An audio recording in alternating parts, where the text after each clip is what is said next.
श्रीमद् भगवत गीता के बारे में कहा गया है कि एकम शास्त्रम देवकी पुत्र गीतम, अर्थात एकमात्र शास्त्र जिसका गायन साक्षात भगवान श्री कृष्ण के श्रीमुख से हुआ है वो श्रीमद् भगवत गीता ही है।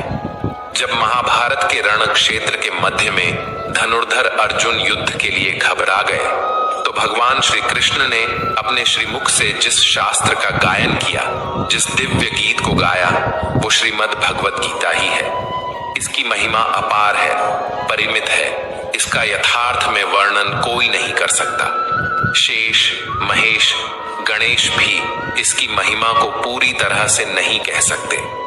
फिर हम मनुष्यों की तो बात ही क्या है। ऐसा कहा जाता है कि जिस घर में भगवत गीता का पाठ हर रोज पढ़ा जाता है या सुना जाता है, उस घर में भगवान श्री कृष्ण स्वयं आते रहते हैं। भगवत गीता को धरती के हर इंसान को पढ़ना और समझना बहुत जरूरी है ताकि वह अपनी जिंदगी में सुख, शांति और सफलता को प्राप्त कर सके। भगवत गीता में कुल 18 अध्याय हैं और इन 18 अध्यायों में कुल 700 श्लोक है, जिसकी प्रत्येक पंक्ति को पढ़ पाना हर व्यक्ति के लिए मुश्किल हो सकता है।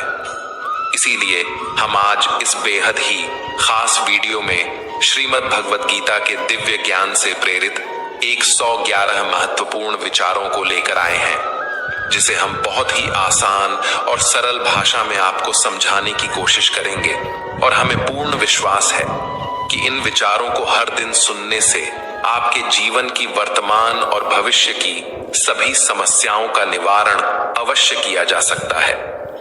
श्रीमद् भगवत गीता के बहुमूल्य ज्ञान को सुनने से पहले आपसे अनुरोध है कि आप हमारे चैनल को सब्सक्राइब करें और घंटी को ऑल पर सेट करें। हम आपके लिए इसी तरह के ज्ञानवर्धक और प्रेरणादायक वीडियोस इस चैनल पर लाते रहते हैं। तो चलिए बिना देरी के भगवत गीता के महत्वपूर्ण विचारों को जानते हैं और अपने जीवन में अनुकरण करने की कोशिश करते हैं। श्रीमद् भागवत गीता का पहला उपदेश यह है कि इस दुनिया में कोई भी पूरी तरह से सही नहीं है। हर किसी के पास कमियां और अवगुण होते हैं, इसीलिए लोगों की अच्छाइयों को देखते हुए उनके साथ अच्छे रिश्ते बनाएं।